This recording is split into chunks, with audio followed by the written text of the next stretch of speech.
ఢిల్లీలో బీజేపీ విజయంలో తెలుగు వాళ్లు కీలకమైన పాత్రను పోషించారు. తెలుగు వాళ్లు ఎక్కువగా ఉన్న షాద్రా నియోజకవర్గంలో బీజేపీ తరపున ఏపీ సీఎం చంద్రబాబు ఎన్నికల ప్రచారం నిర్వహించిన సంగతి తెలిసిందే. ఇప్పుడు షాద్రాలో బీజేపీ అభ్యర్థి సంజయ్ గోయల్ మంచి మెజారిటీతో గెలిచారు. దక్షిణాది ప్రజలు ఢిల్లీలో 20 లక్షల మంది ఉన్నారని టీడీపీ నేత ఆళ్లపాటి కృష్ణమోహన్ తెలిపారు. ఢిల్లీలో దక్షిణాది వాళ్లను చంద్రబాబు ప్రభావితం చేశారన్నారు. బీజేపీ విజయంలో చంద్రబాబు ప్రచారం కీలకమైన పాత్రను పోషించిందని స్పష్టం చేశారు. ఇక ఢిల్లీలో బీజేపీ గెలుస్తుందని ముందే ఊహించామంటున్న టీడీపీ నేత ఆళ్లపాటి కృష్ణమోహన్తో మా నేషనల్ బ్యూరో చీఫ్ కళ face to face. Delhi assembly ఎన్నికలు ఈరోజు మాత్రము ఒక చరిత్ర సృష్టించిందని చెప్పవచ్చు. 27 సంవత్సరాల తర్వాత బీజేపీ ఇక్కడ జెండా ఎగరవేస్తుంది ఎర్రకోటపై. ఖచ్చితంగా గెలవాలి అన్న వ్యూహరచనతో బీజేపీ పావులు కదిపింది. దానికి తగ్గట్టుగానే కార్యకర్తలు తర్వాత నాయకులందరూ కూడా ఊహ్యరచనతోటే ఇక్కడ విజయాన్ని సాధించారు. ఇప్పుడు ఇక్కడ ఢిల్లీ అసెంబ్లీ ఎన్నికల్లో 70 నియోజకవర్గాలు ఉన్నాయి. ఈ నియోజకవర్గాల్లో ప్రతి నియోజకవర్గంలో కూడా తెలుగు ఓట్లు చాలా కీలకం. తెలుగు ఓట్లే ఇక్కడ మొత్తం గేమ్ చేంజర్ అని చెప్పవచ్చు. ఈ గేమ్ చేంజర్ లో కీలకంగా ఉన్నటువంటి వ్యక్తులు తెలుగు వాళ్ళు చాలా మంది ఉన్నారు. కానీ తెలుగు వాళ్ళలో ముఖ్యంగా మనం కొంతమంది పేర్లు చెప్పుకోవచ్చు. ఇక్కడ అంటే ఏదైతే ఏపీ సీఎం నారా చంద్రబాబు నాయుడు గారు ఢిల్లీకి రావడము, ఇక్కడ ఉన్నటువంటి తెలుగు వాళ్ళతో అంతా కూడా సమావేశాన్ని ఏర్పాటు చేసి తెలుగు వాళ్ళను ప్రభావితం చేసి ఈ యొక్క అసెంబ్లీ ఎన్నికల్లో జెండా ఎగరేసే విధంగా ప్రయత్నాలు చేసినటువంటి నాయకుల్లో ఒకరు మాత్రం ఇప్పుడు మనకు ఆళ్లపాటి కృష్ణమోహన్ గారు ఉన్నారు. ఇక్కడ తెలుగుదేశం లీడర్. అయితే ఢిల్లీలో కొన్ని సంవత్సరాలుగా ఉన్నారు, కొన్ని సంవత్సరాలుగా అందరికీ కూడా సుపరిచితులు. కానీ ఈ అసెంబ్లీ ఎన్నికల్లో విజయం సాధించాలన్న పట్టుదలతో గ్రౌండ్ లెవెల్ నుంచి కూడా వర్క్ చేసినటువంటి కార్యకర్తలతో వెన్నంటి ఉన్నటువంటి వ్యక్తుల్లో కీలక వ్యక్తి కృష్ణమోహన్ గారు. సార్, ఈరోజు సాధించినటువంటి విజయం మీరు ముందే ఊహించారా? డెఫినెట్గానమ్మా, బీజేపీకి చాలా మంచి పేరు ఉంది. గత కొన్ని సంవత్సరాలుగా అది పికప్ అయిందమ్మా. డెఫినెట్గా బీజేపీ వస్తుందని అందరూ ఊహించుకున్నాం. డెఫినెట్గా సార్, మీరు ఇక్కడ ఉన్నటువంటి తెలుగు వాళ్ళు దాదాపు ఒక 10 లక్షల మంది పైగా తెలుగు వాళ్ళు ఉంటారు. ఇక్కడ అంటే ఏపీ సీఎం నారా చంద్రబాబు నాయుడు గారి యొక్క సమావేశాలను ఏర్పాటు చేయడంలో మీరు కీలక పాత్ర పోషించారు. అసలు వెళ్ళినప్పుడు ఎలా స్పందన ఉంది? తెలుగు వాళ్ళ దగ్గరకు తీసుకెళ్లాలా, సీఎం గారిని తీసుకువెళ్ళాలి అంటే మీటింగ్స్ అరేంజ్ చేయాలన్న ఆలోచన మీకు మొదటి నుంచి ఉందా? అంటే మనం ఇంటర్నల్గా మేము తెలుగు వాళ్ళం ఇక్కడ చాలా సంవత్సరాల నుంచి ఉన్నాము. ఇక్కడ చాలా కార్యక్రమాల్లో మనం పార్టిసిపేట్ చేస్తుంటాం. ఈ సంఘ కార్యక్రమాల్లో కూడా చాలా యాక్టివ్గా ఉంటాం. ప్లస్ ఢిల్లీ టీడీపీ తరఫున నాకు కొన్ని బాధ్యతలు అప్పచెప్పారు. ఇక్కడ అవి కూడా చాలా జాగ్రత్తగా నిర్వహిస్తున్నాను. మన కింజరపు రామ్మోహన్ నాయుడు గారు పిలిచి మనం చంద్రబాబు గారు వస్తున్నారు, వారి ఆదేశాల ప్రకారం ఒక మీటింగ్ పెట్టాలని ఆలోచించినప్పుడు ముందు మనం ఏదైనా స్టేడియంలో పెట్టి ఒక చాలా భారీ సంఖ్యలో తీసుకొద్దామని అనుకున్నామండి. తర్వాత బీజేపీ వాళ్ళు రిక్వెస్ట్ చేశారు వాళ్ళ క్యాండిడేట్ దగ్గరికి వెళ్ళి పెట్టమని. అది షాద్రా వాళ్లే మనకు సెలెక్ట్ చేసి చెప్పారు. షాద్రా రమ్మని చెప్పి మిస్టర్ సంజయ్ గోయల్ గారు ఇవాళ చాలా మంచి మెజారిటీతో గెలిచారు. వారి కాన్స్టిట్యున్సీలో వెళ్ళామండి. చంద్రబాబు గారు వచ్చారు. పాపం డవాస్ యాత్ర మిగుర్చుకుని వచ్చిన తర్వాత కూడా చాలా బిజీ స్కెడ్యూల్లో కూడా పాపం వారు ఆ రోజు ఈవెంట్ కోసం వచ్చారండి. సో ఇక్కడ మనం వాళ్ళందరినీ తెలుగు వాళ్ళందరినీ మనం చేసి చాలా బాగా నిర్వహించాం. మన తెలుగు వాళ్ళ స్పందన చాలా బాగా వచ్చింది. ఒక తెలుగువారే కాకుండా ఈరోజు చంద్రబాబు నాయుడు గారు నాయకత్వం కానీ వారికి ఉన్న ఇమేజ్ కానీ ఈజ్ ఎ నేషనల్ లీడర్ అండి. Entire south Indian belt I will say అండి. ఇక్కడ కనీసం అన్ని సౌత్ ఇండియన్స్ కలుపుకుని 20 లక్షల పైన ఉన్నారు. అందరికీ సౌత్ ఇండియన్స్ని ప్రభావితం చేశారు వారి విజిట్ వల్ల. బట్ తెలుగు వారికి డెఫినెట్గా ముఖ్యంగా చాలా మంచి స్పందన వచ్చింది. వారు రావడం వల్ల ఆ రోజు చాలా ఆసక్తిగా విన్నారండి.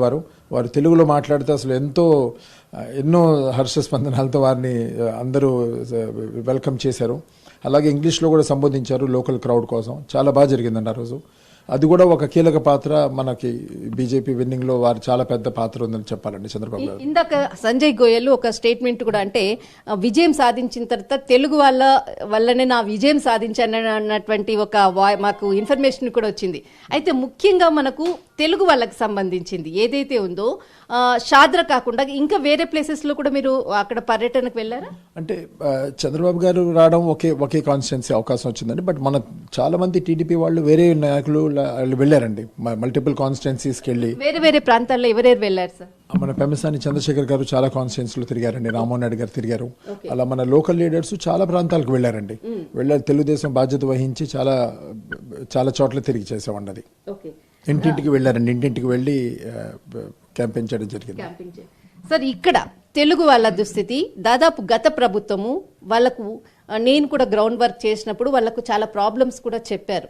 వాళ్ళు అంటే ఏదైతే చంద్రబాబు నాయుడు గారు వచ్చారు, తర్వాత మీరు కూడా అందరు గ్రౌండ్ రిపోర్ట్కి వెళ్ళారు, వాళ్ళు మెయిన్గా వాళ్ళు చెప్పినటువంటి ప్రాబ్లమ్స్ మీ దగ్గరికి చాలా వచ్చింటాయి. మెయిన్ వాళ్ళ ప్రాబ్లమ్స్ ఏం చెప్పారు అంటే లోకల్ గవర్నెన్స్ అనండి. లోకల్ చాలా ఇష్యూస్ ఉన్నాయండి. లోకల్ ఈ రోజుల్లో మీరు చూస్తే ఇక్కడ మాకు వాటర్ ప్రాబ్లం ఉంది, ఇక్కడ ఎలక్ట్రిసిటీ ఆఫ్ కోర్స్ అది ప్రైవేటైజ్ చేస్తున్న తగ్గింది, జనరల్గా traffic problem, congestion, cleanliness. Even Chandrababu గారు కూడా చాలా ఆ రోజు మీటింగ్లో అదే అన్నారండి. ఢిల్లీ ఇంత పెద్ద క్యాపిటల్ సిటీ అయ్యుండి కూడా మనకి స్టేట్కి ఎంత బడ్జెట్ ఉంటుందో అంత బడ్జెట్ ఈ ఒక్క సిటీకి ఉందండి క్యాపిటల్ అవడం వల్ల. బట్ క్లీన్నెస్ లేదండి ఇక్కడ. ఈ ఇన్ఫిల్ట్రేషన్ ఆఫ్ పీపుల్ కానీ, అన్ఆర్గనైజ్ సెక్టర్ కానీ అన్నీ చాలా విపరీతంగా ఉన్నాయి. So Delhi actually needs lot of overhauling అండి. అది చాలా అవసరం ఈ రోజుల్లో. అయితే ఇప్పుడు డబుల్ ఇంజన్ సర్కార్ వచ్చింది. అయితే ఎలాంటి డెవలప్స్ చెయ్యాలి తెలుగు వాళ్లకు చేసేటటువంటి మీరేమైనా ఐడియా తోటి ఇంకా ఏదైనా వీళ్ళకి చేస్తే ఇది బాగుంటుంది అన్నటువంటి ఐడియాలజీ ఏమైనా ఉందా? అంటే తెలుగువారి కంటే ఇప్పుడు తెలుగువారిగా జనరల్గా తెలుగువారిని కాకుండా ఇన్ జనరల్గా కూడా మనం ఇక్కడ నివసిస్తున్నప్పుడు ఇక్కడ ఎన్నో ప్రాబ్లమ్స్ ఉన్నాయి. ఆ ప్రాబ్లమ్స్ని అడ్రస్ చేద్దామండి. ప్లస్ తెలుగువారు కూడా మనం కొన్ని చోట్ల క్యాంపులు పెడదాం అనుకున్నాం ఈ మెంబర్షిప్ డ్రైవ్ గురించి. ఆ టైంలో మనకు వచ్చిన ప్రాబ్లమ్స్ అన్ని కూడా మనం కొత్త ప్రెసెంట్ సర్కార్కి తీసుకెళ్తామన్నది. ఓకే. అయితే ముఖ్యంగా ఏదైతే మనకు చాలా ప్రాంతాల్లో వెళ్ళారు, అక్కడ ఉన్నటువంటి వాళ్ళు అన్ని చూశారు కదా సార్, వాళ్ళ పబ్లిక్ ని చూసిన తర్వాత చంద్రబాబు నాయుడు గారి యొక్క స్పందన ఎలా ఉంది? ఓవర్వెల్మింగ్ అండి. చంద్రబాబు గారు కూడా చాలా హ్యాపీ అండి. ఆ రోజుల్లో వారిని చాలా బ్రహ్మాండంగా రిసీవ్ చేసుకున్నారు. వారు మాట్లాడే పద్ధతులు కానీ, వారు చెప్పే పాయింట్స్ కానీ, ఆయన ఎప్పుడు కూడా అవుట్ ఆఫ్ బాక్స్ థింకింగ్ అండి. ఆయన చాలా హర్షించారండి ఆ రోజుల్లో. జనరల్గా పొలిటికల్ మీటింగ్ అంటే ఏదో ఒక జనరల్గా మాట్లాడుకుంటూ పోతారు. వారు ఈరోజు ఏఐ గురించి మాట్లాడితే చాలా స్పందన వచ్చిందండి. ఆయన ఒక ఫ్యూ మినిట్స్ పాజ్ చేయాల్సి వచ్చింది ఆయన ఆ తప్పట్లు ఆగేదాకా. సో డెఫినెట్గా అండి వారు ఎప్పుడు కూడా ప్రోగ్రెసివ్ థాట్స్ లేటెస్ట్గా మాట్లాడుతుంటారు. వారు చెప్పే పాయింట్స్ అన్నిట్లో కూడా చాలా స్పందన వచ్చిందండి. డెఫినెట్గా టైం ఇంకా షార్ట్ ఉండింది, లేకపోతే వేరే కాన్స్టిట్యున్సీ కూడా ఇంకా వెళ్ళాలని ప్లానింగ్ ఉంది అనేది.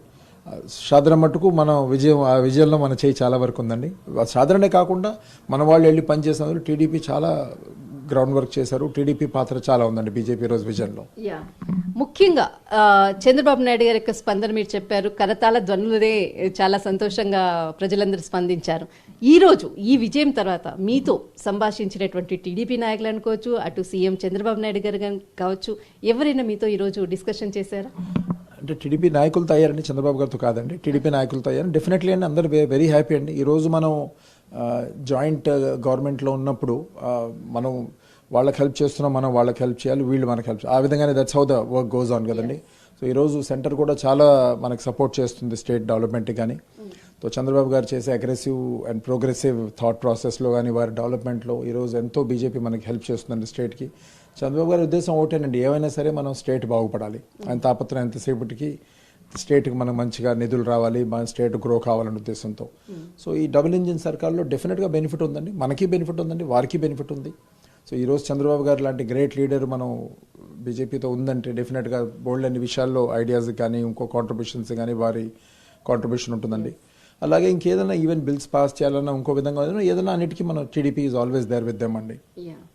సార్, ఈ సెలబ్రేషన్స్ ని తెలుగు వాళ్ళతో ఇక్కడ ఉన్నటువంటి టోటల్ ఎంటైర్ చాలా మంది కూడా వర్క్ చేశారు కార్యకర్తలతో, ఏమైనా సెలబ్రేషన్స్ ఏమైనా పంచుకోబోతున్నారా? అది ఇంకా టాపిక్ రాలేదమ్మా, అది ఇవాళ కదా రిజల్ట్స్ వచ్చాయి. ఇంత పెద్ద విక్టరీ చేసిన తర్వాత ఖచ్చితంగా తెలుగు వాళ్ళందరూ కలిపి ఒక డెఫినెట్ గా మన రామ్మోహన్ నాయుడు గారితో మాట్లాడి, పెమ్మసాని చంద్రశేఖర్ గారితో మాట్లాడి వీళ్ళు ఆర్గనైజ్ పార్టీ ఇక్కడ మాది ప్లాన్ చేస్తున్నాం. Heartily congratulation sir. ఖచ్చితంగా ఇది తెలుగు వాళ్ళ విజయము. తెలుగు వాళ్ళ విజయమని కాదు, ఇక్కడ ఉన్నటువంటి ప్రతి ఒక్క ఢిల్లీ యొక్క ప్రజల విజయము.